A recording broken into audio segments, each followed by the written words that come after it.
Hello student, सो बेटा आज हम स्टार्ट करेंगे चैप्टर नंबर 16 प्रोबेबिलिटी का। तो प्रोबेबिलिटी का अगर हम मीनिंग देखें तो प्रोबेबिलिटी का मीनिंग होता है प्रोबेबली, यानी कि मे बी। तो कोई चीज हो भी सकती है और नहीं भी हो सकती, सिर्फ उसकी एक्सपेक्टेशन होती है कि हाँ ये होगी तो इसकी चांसेस ये है। सेकंड वैसे आप प्रोबेबिलिटी को चांसेस भी बोल सकते हैं, चांसेस, ठीक है। तो प्रोबेबिलिटी स्टार्ट करते हैं। तो प्रोबेबिलिटी स्टार्ट करने में बेटा कुछ बेसिक टर्म्स है वो आपको पता होनी चाहिए। तो फर्स्ट तो होती है प्रोबेबिलिटी के अंदर experiment.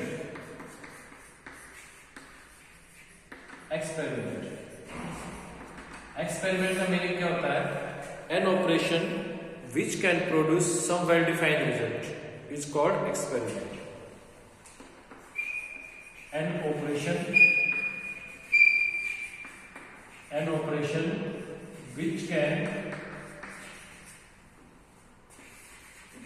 which can produce some well defined result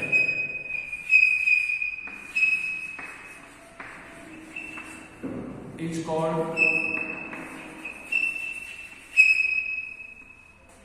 an experiment.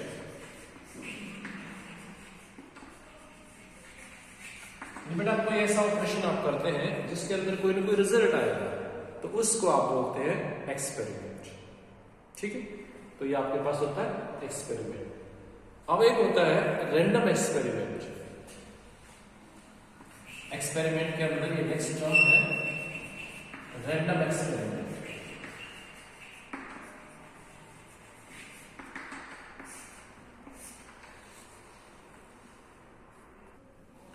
देखिए बेटा, रैंडम एक्सपेरिमेंट का मीनिंग क्या होता है? सपोज करिए आपने कोई एक्सपेरिमेंट किया, ठीक है, और उसमें रिजल्ट फिक्स ना हो, जिसमें आप कितनी बार भी इस एक्सपेरिमेंट को करिए उसके अंदर रिजल्ट फिक्स नहीं है, तो उसको आप रैंडम एक्सपेरिमेंट बोलते हैं, है ना।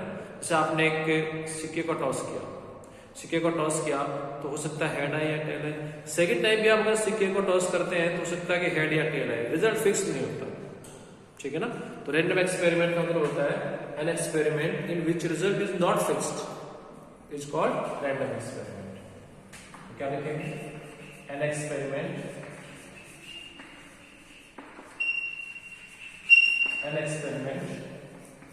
इन विच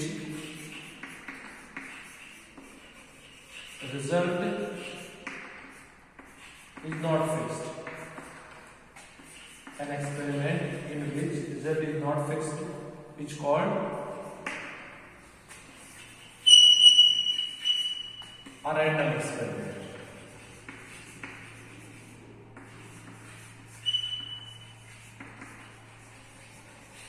ये बोला, ठीक है ना। जैसे आप डाइस को थ्रो करते हैं, तो उस पर 1 हो सकता है, 2, 3, 4, 5, 6 कुछ भी हो सकता है, फिक्स नहीं होता। कितनी बार थ्रो करिए फिक्स नहीं होता, तो उसको बोलते हैं आप रैंडम एक्सपेरिमेंट। तो रैंडम एक्सपेरिमेंट का मीनिंग क्या हुआ? An experiment in which result is not fixed is called a random experiment.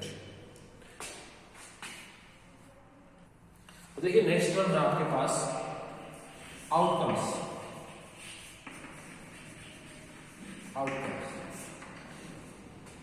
The each element of an experiment, each element of an experiment is called outcomes, ठीक है। the each element of an experiment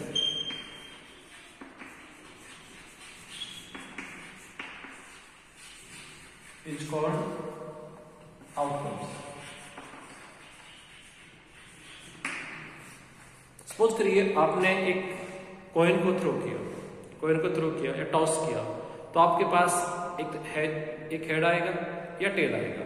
तो head भी उसका outcome है और tell भी उसका outcome है, ठीक है। यानी कि जो आपके पास आउटकम्स आया है किसी भी एक्सपेरिमेंट का, ठीक है, या जो उसका जो एलिमेंट है, जो भी, जैसे आपने कोई एक्सपेरिमेंट किया, जो उस एक्सपेरिमेंट करने के बाद जो आपके पास चीजें हैं, जैसे कोई भी रिजल्ट आएगा, तो उस रिजल्ट को क्या बोलेंगे? आप आउटकम बोलेंगे। यानी एक्सपेरिमेंट हुआ, एक्सपेरिमेंट होने के बाद आप इसको रिजल्ट भी लिख सकते हो, ठीक है। एलिमेंट लिख लीजिए या ईच रिजल्ट, आप यहाँ पे इसको रिजल्ट भी कर सकते हैं। Each result of an experiment is called outcomes. जो भी आपके पास रिजल्ट आएगा, जैसे आपने सपोज कि एक डाइस को थ्रो किया, तो आपके पास क्या रहेगा, 1 हो सकता है, तो 1 भी उसका आउटकम है, 2 भी, 3 भी, 4 भी, 5 भी, 6 भी। तो इस टाइप से ये आउटकम्स होते हैं। क्लियर है? आउटकम्स। इसके बाद बेटा मोस्ट इंपोर्टेंट टर्म्स होती है सैंपल स्पेस। जो मोस्ट इंपोर्टेंट टर्म्स है वो आपके पास है सैंपल स्पेस। तो सैंपल स्पेस क्या होता है? The set of all possible outcomes. जितने भी आपके पास उससे कोई एक्सपेरिमेंट आपने किया, जितने भी आपके पास पॉसिबल आउटकम्स है, उन सबको सेट के अंदर रख लीजिए, तो उसको बोलते हैं आप सैंपल स्पेस। सैंपल स्पेस में क्या लिखेंगे? The set of all possible,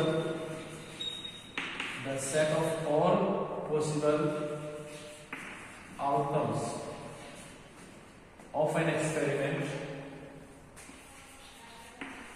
the set of all possible outcomes of an experiment is called sample space.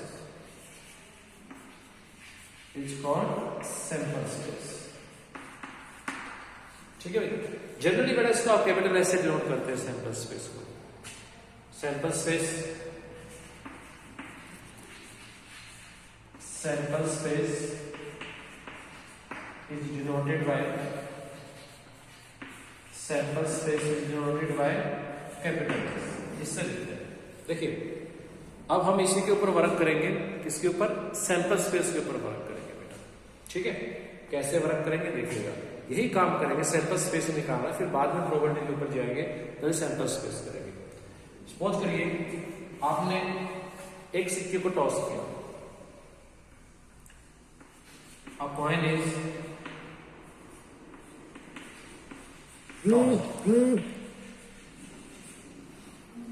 is tossed, तो सैंपल स्पेस क्या आएगा?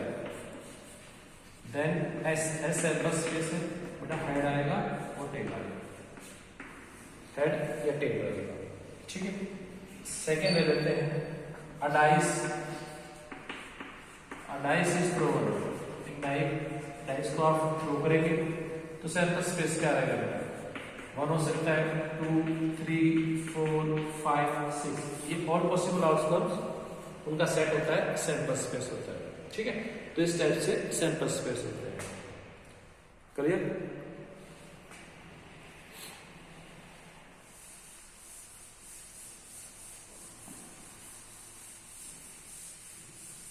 इसके बाद अगर आप यहां तक चले तो प्रोबेबिलिटी के बारे में डिस्कस करना चाहें तो कर सकते हैं। इसके बाद ठीक है, तो सैंपल स्पेस के बाद आप प्रोबेबिलिटी कर सकते हैं। तो प्रोबेबिलिटी में डेफिनेशन क्या होती है? अगर प्रोबेबिलिटी की बात करें, प्रोबेबिलिटी ऑफ एन इवेंट, ठीक है, तो प्रोबेबिलिटी ऑफ एन इवेंट की बात करें तो number of possible outcomes upon total outcomes. तो किसी भी इवेंट की अगर आप प्रोबेबिलिटी निकालें तो क्या होता है? Number of possible outcomes upon total number of outcome. अब इवेंट क्या होगा? इवेंट का मतलब क्या हुआ कि आप कोई भी सबसेट ले लें सैंपल स्पेस का तो उसको इवेंट बोला जाएगा। सैंपल स्पेस का कोई भी सबसेट लेंगे तो उसको क्या बोलेंगे? इवेंट। क्या लिख देता हूं? इवेंट। नंबर 4 पे था इवेंट। एनी सबसेट या ईच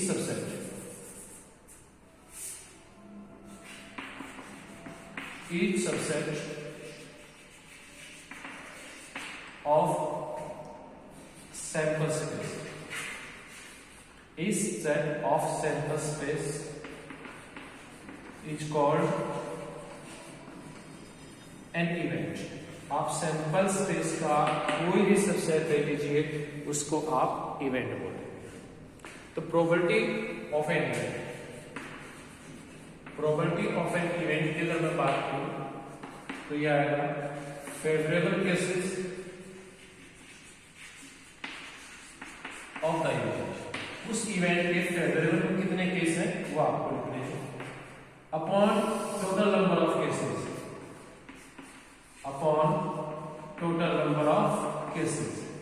तो ये आपके पास होती है प्रोबेबिलिटी की डेफिनेशन। तो प्रोबेबिलिटी का मीनिंग क्या हुआ बेटा? Favourable cases upon total cases. ठीक है, सपोज करिए आपकी क्लास में आप 50 स्टूडेंट्स है। 50 स्टूडेंट के अंदर क्या करना है, एक आपको मॉनिटर चूज करना है। तो जैसे कोई लड़का है, सपोज करिए कोई भी लड़का वो मॉनिटर के लिए है, तो उसके फेवर में कितने बच्चे हैं आप ये देखेंगे। सपोज करिए उसके फेवर में है 40 स्टूडेंट, ठीक है, टोटल कितने थे 50, तो उसके मॉनिटर बनने की प्रोबेबिलिटी क्या हुई 40/50, यानी कि 4/5 ऐसे प्रोबेबिलिटी निकलती है ना। तो उसके मॉनिटर बनने की प्रोबेबिलिटी क्या होगी 40/50, दैट इज 4/5। अब सपोज करिए एक दूसरा लड़का है, वो भी मॉनिटर के लिए अप्लाई करता है, उसके फेवर में 10 स्टूडेंट है, 10 स्टूडेंट, तो उसकी प्रोबेबिलिटी क्या होगी 10/50, 1/5। तो ये होती है प्रोबेबिलिटी बेटा। प्रोबेबिलिटी का मीनिंग क्या हुआ, फेवरेबल केसेस, ठीक है, फेवरेबल केसेस, फेवरेबल आउटकम्स लिख लीजिए, favourable outcomes of the event, total number of cases, favourable cases upon total number of cases. इस टाइप से प्रोबेबिलिटी आप डिफाइन कर सकते हैं। तो क्वेश्चन नंबर 1 करते हैं, 16.1 है, उसका क्वेश्चन नंबर 1 करते हैं।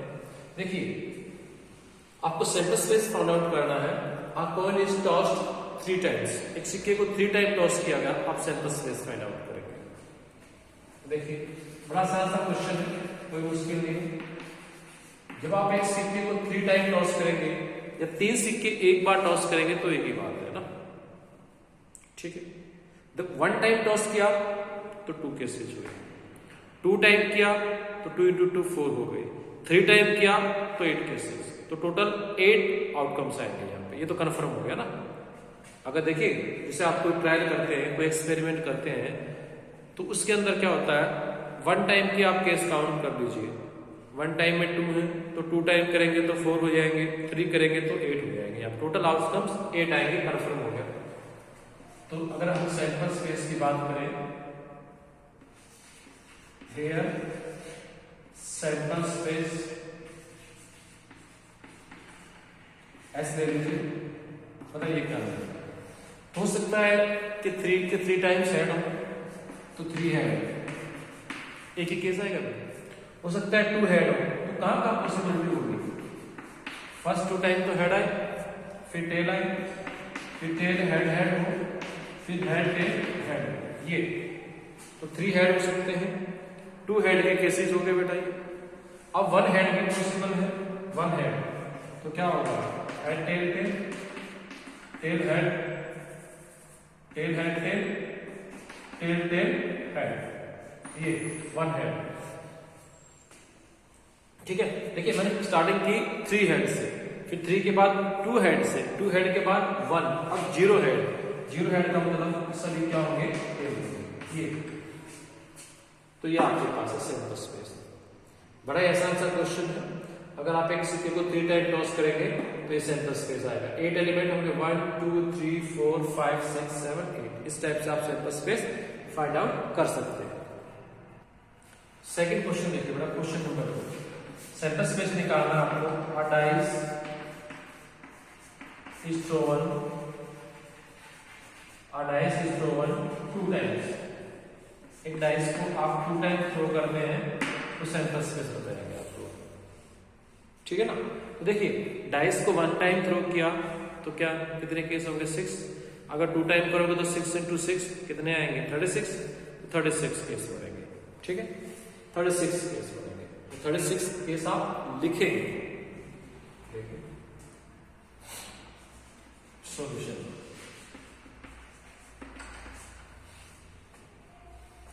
आप चाहे तो यहाँ पे ये लिख सकते हैं जो मैं बोल रहा हूं, total number of cases when a dice is thrown 2 times is equal to 36। अगर चाहे तो डायरेक्ट सेंटर स्पेस ले लें, तो ऐसे ही कर लें, हियर सेंटर स्पेस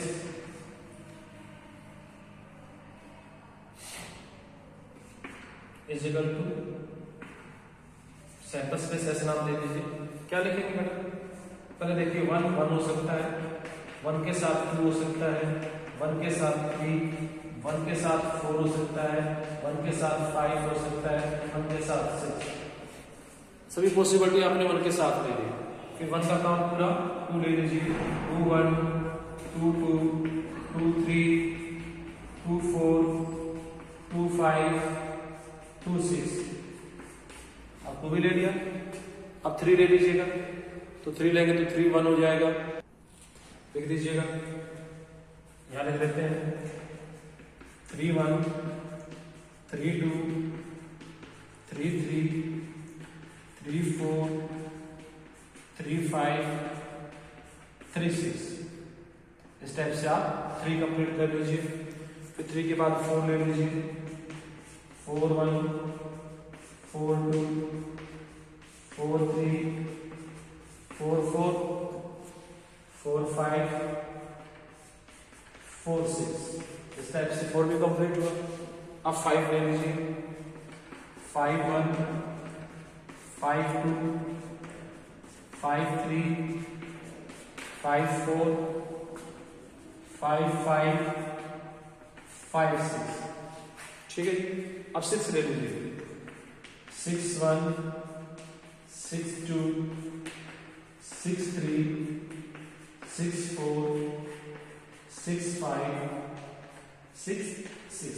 इस टाइप से सैंपल स्पेस आएगा। देखिए 1 1 1 1 2 6 आएंगे, 6 तो 1 के लिए, 6 2 के लिए, 6 3 के लिए, 6 4 के लिए, 6 5 के लिए, 6 6 के लिए। टोटल कितने केसेस आ गए आपके पास?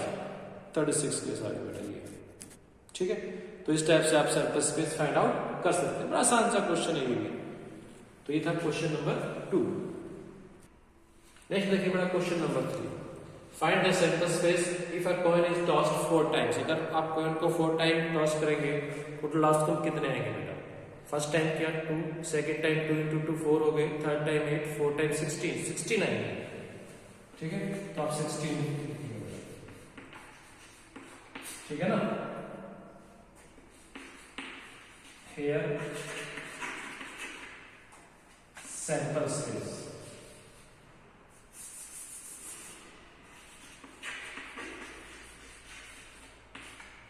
here sample space is equal to, ठीक है। तो 4 टाइम किया तो पहले आप 4 हेड ले लीजिए, 4 हेड, तो 4 हेड में बेटा 1 टाइम है। ठीक है, फिर 3 हेड ले लेते हैं, 3 हेड। देखिए ये 3 हेड आएंगे तो 1 टेल, ये केस हो सकते हैं ये। हाँ जी, ये भी पॉसिबल है। हेड ले लीजिए, टेल, हेड, हेड, 3 के सभी केसेस ले लेते हैं। ये आ गया।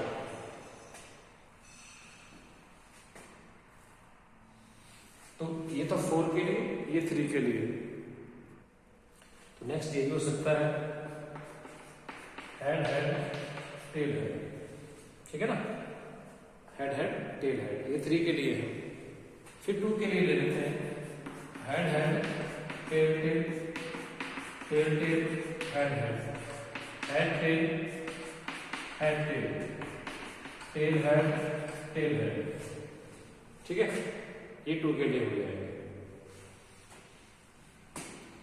अब देखिए 1 के लिए ले लेते हैं, 1 हेड, तो head tail tail tail tail head, tail head tail tail tail tail head tail. और ये भी पॉसिबल है कि टेल टेल टेल हेड। ठीक है, यहाँ पे 1 हेड है। लास्ट में काउंट कर लेंगे, कोई दिक्कत नहीं है। अब 0 हेड, 0 हेड का मतलब 4 टेल, ये भी आपके पास पॉसिबल है। पर काउंट करिए 1 2 3 4 5 6 7 8 9 10 11 12 13 14 15। एक केस अभी आपके पास बचा हुआ है। देखिए कौन सा केस बचा हुआ है। थोड़ा यहाँ पे एक केस बचा हुआ आपके पास, हेड टेल टेल, ये है ना। जैसे 2 हेड की बात थी यहाँ पे, तो ये भी केस पॉसिबल था। 1 2 3 4 5 6 7 8 9 10 11 12 13 14 15 16, ये आपके पास है। तो ये सैंपल स्पेस है। तो इस टाइप से आपके लिए क्या लिखेंगे? 4 हेड के लिए 1 केस आएगा, 3 के लिए, ठीक है ना, 3 के लिए 4 कैसे आएंगे, 1 2 3 4। अब 2 के लिए, तो 2 के लिए अगर आप निकालेंगे तो 2 के लिए यह आपके पास 1 2 3 4 5, ये आपके पास स्पेस है। ये 2 हेड, तो head head tail tail tail tail head head head tail, ठीक है, हेड टेल टेल हेड, फिर हेड टेल टेल। तो 1 तो ये था, 4 ये 5 6 7 8 9 11 12 13 14, ठीक है, आपके पास टोटल 16 है, ठीक है बेटा। तो 16 कैसे आएंगे, तो ये था आपके पास क्वेश्चन नंबर 3। क्वेश्चन नंबर 4 देखिए बेटा, अ coin is tossed and dice is throne. आप कंबाइन करना के बाद इसका centre space, a coin is tossed and dice is throne. जब आप कॉइन को टॉस करेंगे तो 2 पॉसिबल आउटकम होंगे, डाइस को थ्रो करेंगे तो 6 होंगे, दोनों को इकट्ठा करेंगे तो 12 आएंगे, ठीक है ना। Here sample space, here sample space is ऐसे देखिए, पॉइंट पे तो हेड हो सकता है, तो डाइस पे होगा, तो हेड के साथ 2 भी हो सकता है, हेड के साथ 3 भी हो सकता है, हेड के साथ 4 भी हो सकता है, हेड के साथ 5 एंड 6, इस टाइप से। फिर टेल आएगा, टेल के साथ 1, टेल 2, टेल के साथ 3, टेल के साथ 4, टेल के साथ 5 और टेल के साथ 6, इस टाइप से ये आपके पास सेंटर स्पेस आ जाएगा ना। देखिए पॉइंट पे तो हेड आएगा या टेल आएगा, तो हेड के साथ 1 2 3 4 5 6 हो सकते हैं, टेल के साथ भी 1 2 3 4 5 6 हो सकते हैं। तो ये आपके पास इसका सैंपल स्पेस, क्वेश्चन नंबर 4 का सैंपल स्पेस। जो नेक्स्ट क्वेश्चन है बेटा क्वेश्चन नंबर 5, तो काफी सिंपल क्वेश्चन है, वो आप खुद कर लेंगे। उसमें क्या बोला गया क्वेश्चन नंबर 5 में, ये बोलता है a coin is tossed and then a die is rolled only in case a head is thrown. A coin is tossed and a die is rolled या a die is thrown only in case head is thrown। Head आए तो सिर्फ ये head 1 head 2 head 3 head 4 head 5 head, इसी का part, मतलब coin पे क्या है, सिर्फ हेड, तो सिर्फ हेड की बात करेगा तो head 1 head 2 head 3 head 4 head 5 head 6, ये पॉसिबल है, ठीक है। तो क्वेश्चन नंबर 5 तो बड़ा सिंपल सा क्वेश्चन है, आप खुद कर लेंगे उसको। ना क्वेश्चन नंबर 6 देखिए बेटा, 2 boys and 2 girls are in room X and 1 boy and 3 girls are in room Y. Specify the sample space for the experiment in which a room is selected then a person. Room X में 2 boys और 2 girls हैं, ऐसे room Y में 1 boy और 3 girls हैं। ये कहता है आपको सैंपल स्पेस फाइंड आउट करना है एक्सपेरिमेंट का, जिसके अंदर पहले रूम सेलेक्ट करेंगे फिर पर्सन सेलेक्ट करेंगे। सपोज करिए आपने रूम X सेलेक्ट किया, ठीक है, तो रूम X सेलेक्ट किया तो बॉयज 1 हो सकता है, room X boys 1, room X boys 2, room X girl 1, room X girl 2। ऐसे ही रूम Y सेलेक्ट करेंगे तो room Y boys 1, room Y girls 1, room Y girls 2, room Y girls 3, इस type से सैंपल स्पेस आ जाएगा ना। देखिए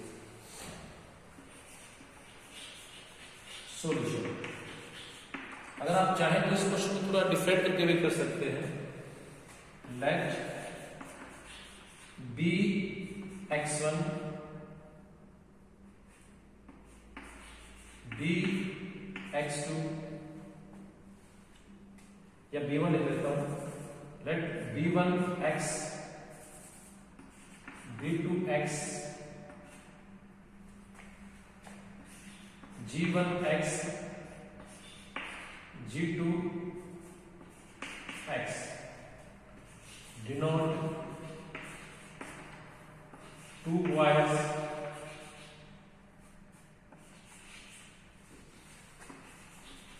and 2 girls, 2 boys and 2 girls in room X। Room X में है तो देखो उसके लिए इंडिकेशन X लिख दिया नीचे। B1 का मतलब boy 1 first boy room X से, सेकेंड बॉय ये G1 का मतलब गर्ल फर्स्ट गर्ल, G2 का मतलब सेकेंड गर्ल, एंड ऐसे ले लेते हैं y के लिए ले लेंगे b1y, b1y, g1y, g2y, g3y, denote 1 boy and 3 girls in room y। इस टाइप से लिख सकते हैं, डिफरेंट चाहे तो आप कर सकते हैं ऐसा। Then sample space, then sample space is equal to, देखिए आपने रूम सेलेक्ट किया x, तो पहले x लिखिए, चाहे तो यहां पे भी ऐसे लिख सकते हैं x b1, x b2, clear, x b1, x b2, इस टाइप से बिल्कुल सिंपल करना है तो आप ये लिख सकते हैं क्या कि x b1, x b2, x g1, x g2। इसका मतलब पहले आपने रूम सेलेक्ट किया, फिर आपने पर्सन सेलेक्ट किया। अगर y लिखते तो y b1, y b1, y एक ही है, फिर y g1, फिर y g2, इस टाइप से आप लिख सकते हैं ऐसा, ये भी ठीक है। और चाहे तो आप ऐसा भी लिख सकते हैं जो मैंने अभी आपके सामने लिखा, x रूम सेलेक्ट हो गए, ये b1x, x b1x, ये पेयर हो सकता है, फिर x b2x, x b2x, ये भी हो सकता है ना, फिर x g1x, ये भी हो सकता है, x g2x, इस टाइप से। इसका मीनिंग यही है कि room x y1, room x y2, room x girls 1, girl 1, room x girl 2। ऐसे ही अब रूम y के लिए आएंगे तो y में तो लिखा ना b1y, ये कर सकते हैं, फिर y g1y, y g2y, फिर y g3y, इस टाइप से आप इसको लिख सकते हैं। एक ही बात है, 1 2 3 4 5 6 7 8, टोटल 8 आएंगे, तो यहाँ पे भी आपके पास ये 8 ही होना चाहिए, ठीक है। 1 2 3 4 5 6 7 8, यहाँ पे y g3 हो जाएगा। तो ये करें आप या ये वो आपकी मर्जी, दोनों ही पैटर्न ठीक है बेटा, ठीक है ना, दोनों ही पैटर्न से आप कर सकते हैं, डायरेक्ट ये भी ले सकते हैं और ये भी ले सकते हैं। टोटल 8 एलिमेंट आपके पास है, इस टाइप से ये क्वेश्चन आपका सोल्व हो जाएगा। तो इजी क्वेश्चन है, मुश्किल सा नहीं। पहले आपने रूम सेलेक्ट किया, जैसे रूम आपने x सेलेक्ट कर लिया, जैसे ही आपने रूम x सेलेक्ट किया तो रूम x सेलेक्ट किया, तो रूम x के अंदर फिर क्या हो सकता है, बॉयज 1 हो सकता है या बॉयज 2 हो सकता है, फिर रूम x के अंदर ही गर्ल 1 या गर्ल 2, ठीक है। रूम x का काम कंप्लीट। अगर रूम y सेलेक्ट करते तो उसमें तो बॉयज 1 ही है, तो रूम x बॉयज 1, बॉयज लिख दिया बॉयज 1, ठीक है। फिर रूम y y1, फिर room y girl 1, room y girl 2, room y girl 3, इस टाइप से आप क्वेश्चन सॉल्व कर सकते हैं। तो ये आपके पास question number 6। Now question number 7 देखिएगा। One die is of red colour, one of white colour and one of blue colour are placed in a bag. One die is selected at random and rolled. Its color and the number on the uppermost face is noted. Describe the sample space. इसका meaning क्या है कि एक तो red colour की dice है, एक white colour की है और एक ब्लू कलर की डाई है। इसका मीनिंग ये बेटा, एक तो आपके पास रेड कलर की डाइस है, एक व्हाइट कलर की, एक ब्लू कलर की, उन तीनों को एक बैग के अंदर रखा गया है। ये कहता है one die selected at random, bag से एक डाई निकाली गई एंड रोल्ड, उसको रोल किया गया, ठीक है।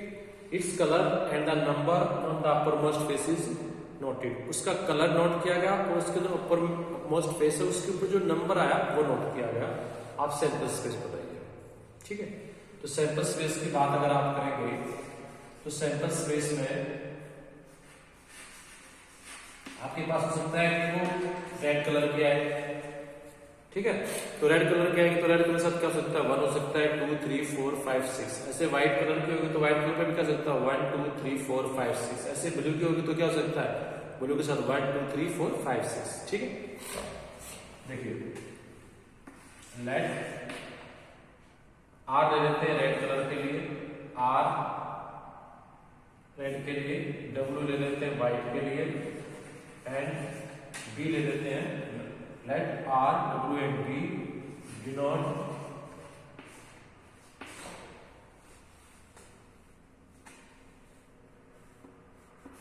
White colour, denote white.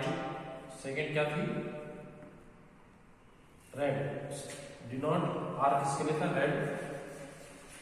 Late R W and B denote red white and blue,